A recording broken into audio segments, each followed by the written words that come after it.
भाई मुझे फ्रेश होने जाना है। कितने रुपए हुए जल्दी बताओ। मेरी ट्रेन खड़ी है और मैं ट्रेन से निकल के फ्रेश होने के लिए आया हूँ। जल्दी बताओ मुझे फ्रेश होने जाना है, कितने रुपए हुए। मैं अब ज़्यादा वेट नहीं कर सकता, मुझे बहुत जोरों की लगी है। अरे भैया गजब कर रहे हो, ट्रेन से निकलकर यहाँ आए हो। अरे ट्रेन में ही शौचालय होता है, वहीं फ्रेश हो लेते। यहाँ तो सारे की सारे फुल हैं, केवल एक है वो स्टाफ के लिए खाली है। हाँ हाँ, तो मैं उसी में चले जाऊँगा। जल्दी बताओ कितने रुपए हुए। मैं उसी में जाके फ्रेश होके आ जाता हूँ जल्दी, तो फिर मैं ट्रेन पकड़ लूँगा। क्योंकि अब ट्रेन ज़्यादा देर रुकने वाली नहीं है इस स्टेशन पे। मैं बताओ जल्दी क्या हुआ, कितने रुपए हुए। अरे बाबूजी, रुपया कौड़ी छोड़ो। स्टाफ का शौचालय है, कोई एरो गैरो का नहीं। तुम वहां नहीं जा सकते, समझे? जिस समय शौचालय यूज करने के लिए ठेकेदार दिग्विजय को मना कर रहा था, उसी समय सुनिधि भी शौचालय की तरफ जा रही थी। और ठेकेदार कहता है, अरे मैडम, कहाँ चली आप? हैं? अंदर सारे के सारे शौचालय फुल हैं, केवल एक खाली है, वो भी लेडीज स्टाफ के लिए है। आप नहीं जा सकती। अरे अरे, ऐसे कैसे मना कर सकते हो। मैं एक लेडीज हूँ और ये लेडीज टॉयलेट है। और फिर एक लेडी को लेडीज प्रॉब्लम हो सकती है, तुम कैसे मना कर सकते हो टॉयलेट यूज करने के लिए। मुझे टॉयलेट यूज करना है, वरना मेरी ट्रेन छूट जाएगी।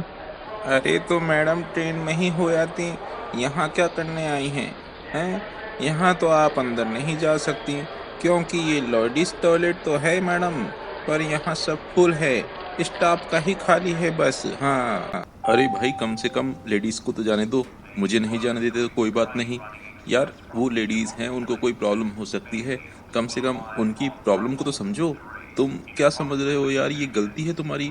लेडीज को नहीं जाने दे रहे। हाँ, जिस समय टॉयलेट का ठेकेदार सुनिधि और दिग्विजय को मना कर रहा था और दिग्विजय उससे इंसिस्ट कर रहा था कि अंदर जाने दें, उसी समय दो पैसेंजर टॉयलेट यूज करके बाहर की तरफ निकलते हैं और दिग्विजय देख लेता है। जल्दी ही सुनिधि और दिग्विजय भी टॉयलेट के अंदर फ्रेश होने के लिए चले जाते हैं और फिर तुरंत बाहर निकलते हैं। सुनिधि और दिग्विजय जैसे ही प्लेटफॉर्म की तरफ बढ़ते हैं और जाकर प्लेटफॉर्म पे देखते हैं, तो देखते हैं कि उनकी ट्रेन जा चुकी है।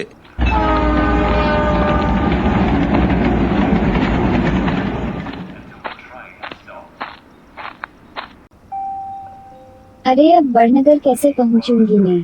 ट्रेन तो निकल गई, और मेरा सामान भी ट्रेन में ही रह गया। उस टॉयलेट ठेकेदार के चक्कर में ट्रेन छूट गई। आप घबराइए नहीं मैम, मैं समझता हूँ कि ट्रेन छूट चुकी है और हम दोनों का सामान भी ट्रेन में ही रह गया है, पर अब कर क्या सकते हैं। मैं समझता हूँ कि मुझे अब स्टेशन मास्टर के पास जाना चाहिए और उससे जाके बात करता हूँ, पूछता हूँ नेक्स्ट ट्रेन कब है। सुनिधि को दिग्विजय समझाता है कि अब घबराने की जरूरत नहीं, ट्रेन चली जा चुकी है। और स्टेशन मास्टर से बात करने के लिए दिग्विजय चला जाता है। जल्दी ही दिग्विजय स्टेशन मास्टर से बात कर वापस लौट के आता है, जिसे सुनिधि देखती है कि दिग्विजय वापस लौट रहा है।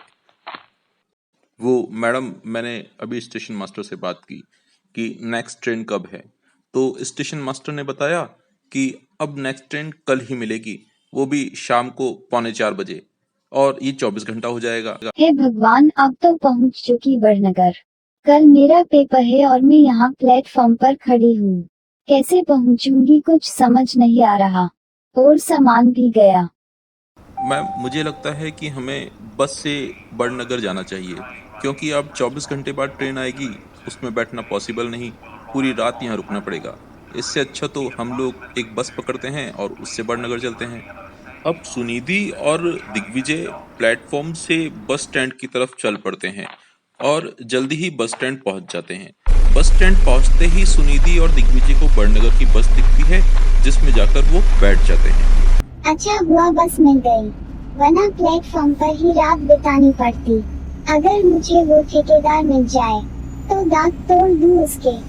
मैडम क्या बात है, आप अकेले ही बड़बड़ाए जा रही हैं? सफर में क्या आप हमेशा इसी तरह से अकेले ही बड़बड़ाती हैं या ये आज ही है?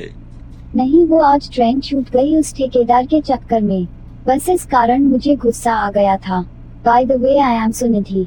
आप आर्मी वाले लगते हैं मुझे। सुनिधि इसी तरह से बड़बड़ करती रहती है और बातें करती रहती है और दिग्विजय उसे देखकर मुस्कुराता रहता है। फिर दिग्विजय कहता है, जी हाँ, आपने सही समझा, मैं आर्मी में हूँ।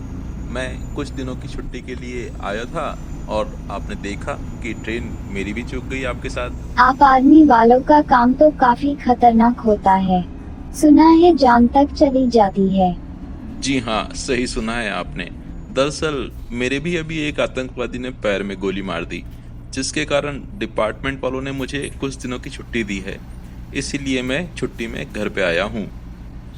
सुनिधि को ये सुन के बड़ा दुख होता है और वह दिग्विजय से और बातें करती है। बातों ही बातों में बड़नगर कब आ जाता है इन दोनों को पता ही नहीं चलता। लीजिए मैडम, बड़नगर आ गया और बस भी गई। अब हम दोनों का रास्ता अलग अलग है। अब आप अपने घर जाएंगी और मैं अपने घर।